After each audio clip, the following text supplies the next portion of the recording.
So Trump's capture of Maduro is raising an alarm around the world. Everybody is wondering who's next. U.S. attention is now shifting in multiple directions, north to Greenland, south to Colombia, across the Caribbean to Cuba, and to Iran in West Asia, where protests have broken out against the regime. Trump has made it apparent that he wants to acquire Greenland. He first floated the idea in 2019 during his first term in office. He argues that it is vital for U.S. security.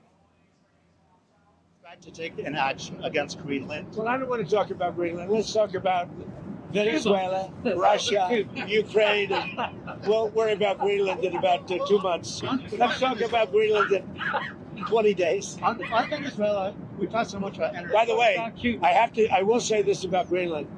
We need Greenland from a national security situation.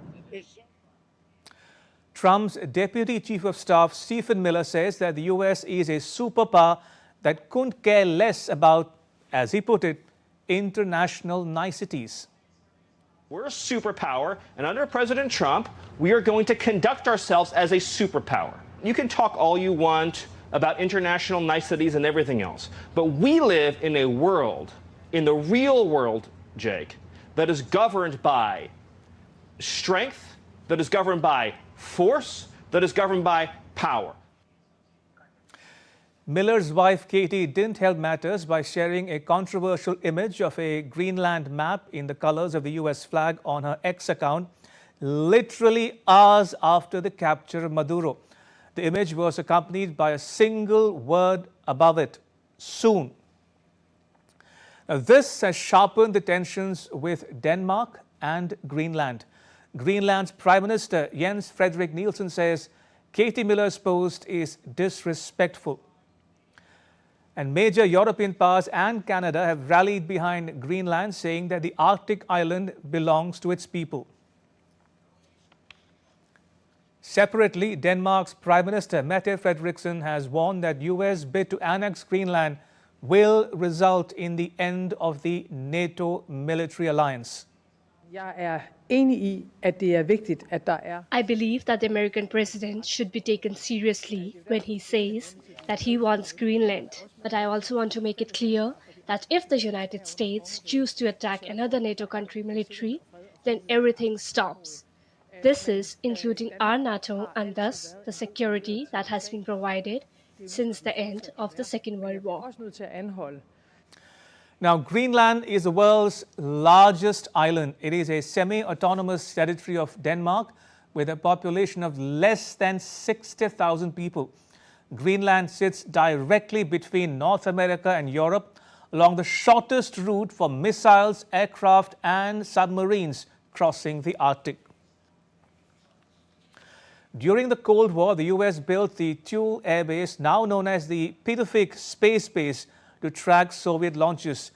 Today, that base still operates but has since been upgraded for missile defense and space surveillance. The Arctic itself is changing. As the ice melts, new shipping routes are opening, cutting weeks of trade between Asia, Europe and North America. What used to be an impassable frozen barrier is turning into a navigable highway. Whoever controls the Arctic's choke points gains leverage over global trade and military movement. Now, Trump claims that Russian and Chinese ships are swarming the waters near Greenland and that Denmark has not done enough to protect the area. He even mocks Denmark's approach to security. You know what Denmark did recently to boost up security in Greenland? They added one more dog sled. It's true. They thought that was a great move. And then there are minerals. Beneath Greenland's ice lie rare earths and critical minerals that are essential for advanced weapons systems. Today, China dominates the global rare earth supply chains. From a U.S. perspective, allowing Chinese firms to gain a foothold in Greenland is not an economic issue.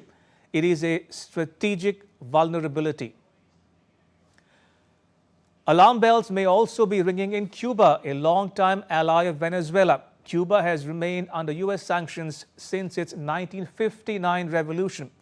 Trump says that Cuba's economy is going down for the count, arguing that Havana can no longer rely on the subsidized oil that it previously received from the Maduro government in Venezuela. 32 Cubans were killed during the U.S. raid on Venezuela. Many of them were tasked with protecting Maduro. Incidentally, U.S. Secretary of State Marco Rubio, the son of Cuban immigrants, has long been an outspoken advocate of regime change in Cuba. Colombia is another country that could be in Washington, D.C.'s crosshairs. Like Maduro, the U.S. accuses Gustavo Petro of colluding with drug traffickers. And then there is Iran, a major oil producer. Like Venezuela, Iran is already under intense pressure, having to deal with widespread protests and an economic crisis that has people across the country taking to the streets. Trump has said that the U.S. will come to the rescue of Iranian people if the regime kills protesters. We are locked and loaded and ready to go, he warned. And U.S. lawmaker Lindsey Graham posted a picture of himself with Trump holding a Make Iran Great Again hat. Take a look at these images. Now, it's a playful twist on Trump's campaign slogan that has fueled speculation about U.S. intentions towards Tehran. Graham didn't stop at that. He did it again, this time on TV. So I pray and hope that 2026 will be the year that we make Iran great again. So Maduro's capture was never meant to be the end of the story. Rather, it was a demonstration, a signal that the U.S. is once again willing to remove leaders and change governments not through diplomacy, but through force, finance, and intimidation. So from the Arctic to the Caribbean, South America to West Asia, Trump's actions signal a new aggressive U.S. strategy using force and strategic leverage to reshape global politics. As the world wonders what's next, countries around the world watch on nervously, aware that their turn could come.